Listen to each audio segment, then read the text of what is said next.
am a physician health services researcher and epidemiology professor, so I'm going to take it from that angle. I think we all know that our healthcare system is in crisis.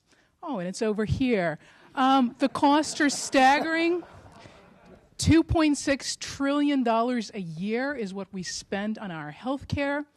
And there are over 400,000 deaths, potentially, in the U.S. that are caused by the contact with the healthcare system. They're avoidable deaths. And furthermore, to put it slightly differently, healthcare is the third leading cause of death in the U.S. You laugh, it's Ouch. true. Ouch. Why is this happening? I have an idea. We are actually engaging in something called overdiagnosis and overtreatment. Overdiagnosis is responsible for a lot of those deaths, as is overtreatment. It is also responsible for a big chunk of the financial hit that we're taking. Very recent data suggests that 10 cents of every dollar we spend on healthcare actually go towards overtreatment. They pay for overtreatment. They pay for those people to have unfortunate outcomes. How are we going to solve this? Well, here's a radical idea. Why don't we avoid the deaths and overspending by avoiding overdiagnosis and overtreatment? Easy, right? Okay, I'm done. Well, perhaps it's not so easy. It is a simple idea, though. And we have to start discussing an ugly side of science and medicine, and that is uncertainty.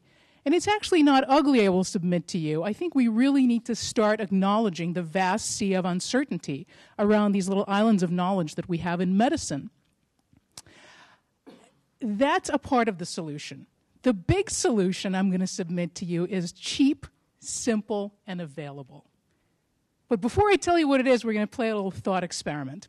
So there's a test that's being conducted on 1,000 subjects. 900 of them are lawyers. 100 of them are engineers. Jack is chosen at random from this group. He's single, he's 36, he's introverted. He likes to read science fiction, and he writes computer programs on weekends. Is Jack a lawyer? Is Jack an engineer?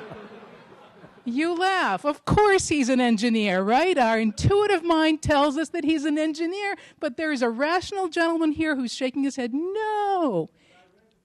Jack is not. He read the book. Jack is not an engineer. The odds are overwhelming in favor of Jack being a lawyer. Our intuitive minds lead us into these little traps when we try to make decisions with some complex data. Because what happens is when anything is possible, nothing is probable. And when anything is possible, we chase every possibility with equal zeal and vigor.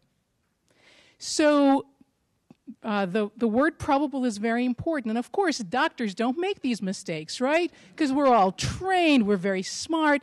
Furthermore, we have all this glittery technology that keeps us from making these errors.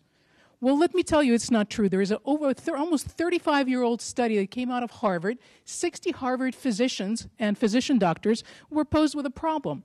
If a disease occurs with a frequency of 1 in 1,000, and a test yields 5% false positive results. Anyone familiar with this problem?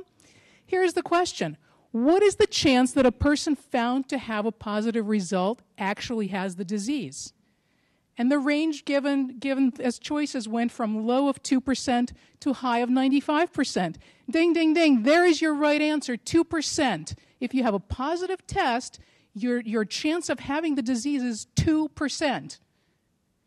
Nearly a half of all these Harvard doctors and medical students said 95%. Harvard, great school, everybody makes these mistakes is the bottom line. And in fact, I will also submit to you that our entire healthcare policy is based on these mental errors. We are spending 97% of our energy on something that is causing 10% of premature deaths in this nation, virtually ignoring something that's causing 60% of premature deaths, on which we spend 3% of our expenditures. So here is my solution. Teach probability, bring probability into the healthcare encounter, bring probability into our medical decisions and other decisions. Ask 3 questions. What is the chance that the problem is present? How good are we at detecting the problem? And how effective is the solution?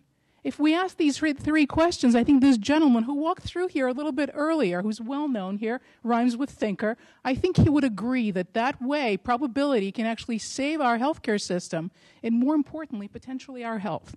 Thank you.